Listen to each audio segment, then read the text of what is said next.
And में अनुपमा जब उठती है नींद से तो अनुज को देखती है, अनुज को गले लगाती है, बोला मुझे छोड़ के मत जाओ ये वो। बोला मुझे भी तुम्हारी जरूरत है, मुझे छोड़ के मत जाना प्लीज, मेरी मदद करो, मेरी हेल्प करो। अब क्या मदद मांग रहा है, क्या हेल्प मांग रहा है, उसका एक ही रीजन है कि मुझे इस जॉन से बाहर निकालो या मेरी बेटी को ढूंढो, क्योंकि आज मुद्दा उठा आद्या कहाँ पे है। तो एपिसोड की बात करें तो देखो भाई साहब, सब लोग वो लोग कार में बैठ के मंदिर गए और पीछे बाबूजी ऑटो में बैठ के मंदिर गए। तो गाड़ी सवारी पहुंची, सब लोग मंदिर पहुंचे। अनुपमा वहां पे कान्हा जी को यानी कि हमारे अनुज को देख रही थी। फिर इतने में आरती शुरू हो गई तो आवाज भयंकर हो गया, जिससे वो दोनों आगे पीछे हो गए। तो उन दोनों का मिलन तब नहीं हो पाया। फिर सब लोग बच्चे आए, दादी से मिले तो पाखी ने आके सारे बच्चों को वापस लेके गई कि चलो जल्दी चलो आरती में ध्यान दो, फालतू लोगों पे नहीं। सब लोग चले गए आरती में, आरती शुरू हो गई। अनुपमा ने भी आरती की, पीछे अनुज वहां से निकल रहा था। अनुपमा की भोग के ऊपर नजर गई उसकी कि भगवान को कान्हा जी को भोग चढ़ा हुआ, और भोग फिर अनुपमा की याद दिला रहा था खाने की, और उसको सब चीजें दिमाग में आ रही थी। और अनु ऐसा बोला, फिर मन में अनुपमा ने भी देखा अनुज। फिर अनुपमा का ध्यान यहाँ वहां गया आरती करने के बाद। तो जो आ रही थी नंदिता, नंदिता आ रही थी, उसका पैर फिसला और बच्चा गिरा 100 फुट हवा में पहली मंजिल तक। सोचने वाली बात है। फिर जोर से अनुपमा चिल्लाई, अनुज आगे आया, उस बच्चे को कैच किया। अनुपमा ने उसको देखा, फिर गाना बजा कृष्ण कृष्ण राधा राधा। मतलब पुरानी यादें ताजा हो गई राधा कृष्ण के सीरियल की ये गाना सुन के। मतलब अनुपमा एक टक अनुज को देखते जा रही है और अनुज बच्चे को प्यार करते जा रहा है। फिर उसकी मां स्लो मोशन में उठती है, भागती है, फिर उसके बच्चे को लेती है। तब तक अनुपमा देखती रहती, बोला अनुज। फिर वो देखने के बाद उसका रिएक्शन ऐसा था भागने वाला, छोड़ दो मुझे, छोड़ दो मुझे, छोड़ दो मुझे, छोड़ दो। अनुपमा जोर से चिल्लाती है। बाकी के शाह परिवार वाले भी बाहर आते हैं, अनुज की ऐसी हालत देखते हैं, पर अनुज वहां से भाग जाता है और अनुपमा उसके पीछे पीछे भागती है। फिर हमारे तोशू और वनराज उसके पीछे भागते हैं, डिम्पी, किंजल, टिट्टू सब उसके पीछे भागते। बच्चे बोलते ये क्यों गए, वो तो अनुज चाचू दादू थे, वो उनके पीछे क्यों गए, ये ऐसा क्यों हुआ। बच्चों को पाके ने बोला चुप करो, तुम्हारे सवालों के जवाब मेरे पास नहीं है, वरना मुझसे बुरा नहीं होगा आगे कोई सवाल किया तो।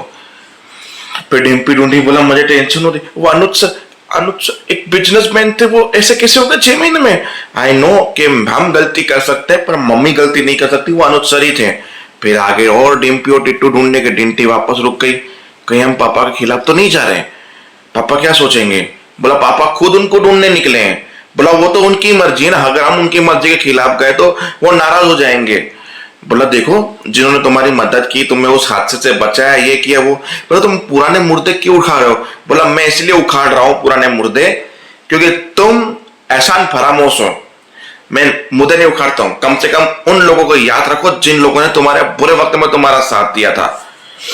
तुम्हें नहीं आना मत आओ, मैं चला जाऊंगा। टिट्टू गुस्से में निकल गया। सागर और किंजल साथ में बोला कहां से। जहां तक मुझे बाबूजी ने अनुज के बारे में बताया, मैंने सुना ये अनुज जी थे जिनकी वजह से अनुपमा बाकी। बोला हाँ वो पर ऐसी कैसी हालत में हो गए, मुझे शौक है, मैं दिखी समझ में नहीं पा रहा कैसे है। फिर तोशूर रुके पापा हम ढूंढ तो रहे हैं, कि हो सकता है वो फिल्मों की तरह जुड़वा हो, ऐसा भी तो हो सकता है कि बेरूफिया हो कोई भी, क्योंकि यार वो धक कपाड़िया था अनुज, ये ऐसी हालत फटीचर भिखारी कैसे बन सकता है। बोला हम और तुम शायद गलती कर सकते हैं, अनुपमा पहचानने में गलती नहीं कर सकती, और वो अनुज कपाड़िया ही था। बस अब जवाब वो अनुज खुद ही देगा कि वो इस हालत में क्यों है। फिर उन लोगों ने भी कोशिश की ढूंढने की। फाइनली अनुपमा एक जगह पे पहुंची, अनुज दिखा टेबल के पीछे, मतलब बैठा हुआ था, बिजलियां कड़क रही थी। अनुपमा उसके पास गई, वापस से वो घबरा गया, भाग रहा था अनु को छोड़ के। बोला नहीं नहीं। फिर अनुपमा ने टाइटली हक कर दिया, मैं नहीं छोड़ूंगी आपको, नहीं छोड़ूंगी, मेरे अनुज मेरा अनुज। फिर वो ब्राह्मण साहे वो भी ढूंढते हुए उसको आए, ब्राह्मण ने उनको अलग किया। फिर टिट्टू, डिम्पी, किंजल ने अनुपमा को अलग किया, दोनों एक दूसरे को छोड़े। बोला क्यों परेशान कर रही हो, ये इंसान पहले से ही परेशान है। बोला ये आपके कानाची, ये मेरे अनुज है, ये मेरे पति है, हम दोनों की बेटी बेटी बेटी इनके साथ वो बेटी थी मेरी छोटी सी, कि कहाँ है मेरी बेटी, कहाँ है। बोला ये इनके पास कोई बेटी बेटी नहीं थी, फिर वनराज बोलता कि ये आपको मिले कहाँ थे? बोला ये हमें तो आश्रम के बाहर मिले थे और ये अकेले ही मिले थे और उस 6 महीने से हमारे साथ ही रह रहे हैं, हमको नाम ना बताया है ना इसकी पहचान हमारे पास थी। तो बोला पुलिस में जाना चाहिए था आपको। बोला हम पुलिस में गए, पुलिस ने बोला हम भिखारियों की मदद नहीं करते, तो बस हमारे साथ घूम रहे और हमने इनका भगवान कान्हा जी का नाम रख दिया इनके ऊपर। अनुज मेरी बेटी कहाँ है? आद्या प्लीज प्लीज प्लीज, क्या हुआ आद्या के साथ, मुझे बताओ आद्या कहाँ है, आद्या कहाँ है? पर अनुज बस वो अपनी ही रिएक्शन में बैठा हुआ है, सब लोग सोच रहे हैं कि क्या हुआ कैसे हुआ, शौक में कि अनुज जी की ऐसा रिएक्शन कैसा है। बस सीरियल वहीं पे खत्म होता है उस चीज पे। अनुपमा सवाल पूछती है अपनी बेटी के बारे में, अपने बारे में अनुज कुछ नहीं बता पा रहा। ब्राह्मणों से इंक्वायरी की जा रही कि आपको कुछ पता मिला, बटुआ मिला, पर्स मिला जिसमें इसके प्रूफ थे कि अनुज का पड़ गए। बोला ऐसा कोई प्रूफ हमें नहीं मिला, ना कुछ पता है, बस 6 महीने पहले हमें ये इसी कंडीशन में मिले थे और हमारे साथ आश्रम में है वो।